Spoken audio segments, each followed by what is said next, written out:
চাঁদের মাটিতে মহাকাশচারীদের পায়ের ছাপ লক্ষ লক্ষ বছর ধরে অক্ষত থাকে। এটা শুনে অবাক হচ্ছেন? এই বিস্ময়কর ঘটনা চাঁদের একটি বিশেষ বৈশিষ্ট্যের কারণে ঘটে। চাঁদে কোনো বায়ুমণ্ডল নেই, ফলে চাঁদে বাতাসের প্রবাহ নেই, বৃষ্টি নেই, এমনকি প্রাকৃতিক ক্ষয়ও নেই। তাই সেখানে যা কিছু একবার রাখা হয় তা মুছে যাওয়ার কোনো সম্ভাবনা থাকে না।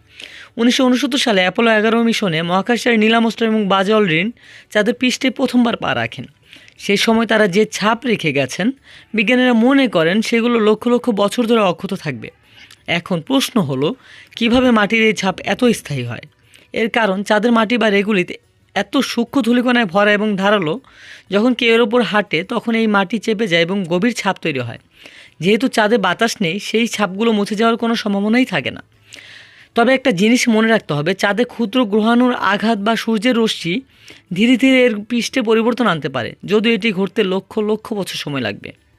চাঁদে থাকা পায়ের ছাপগুলো শুধু একজোড়া মানুষের পদচিহ্ন নয়, এগুলো মানবজাতির মহাকাশে প্রথম পদক্ষেপের চিহ্ন। এটি প্রমাণ করে আমরা সীমাহীন মহাকাশ জয়ের পথে কতটা এগিয়ে গেছি। এখনও চাঁদের এই পৃষ্ঠে অসংখ্য রহস্য লুকিয়ে আছে, যা ভবিষ্যতের মহাকাশ মিশনগুলো উন্মোচন করবে। হয়তো একদিন আমরাও এই ইতিহাসের অংশ হতে পারবো।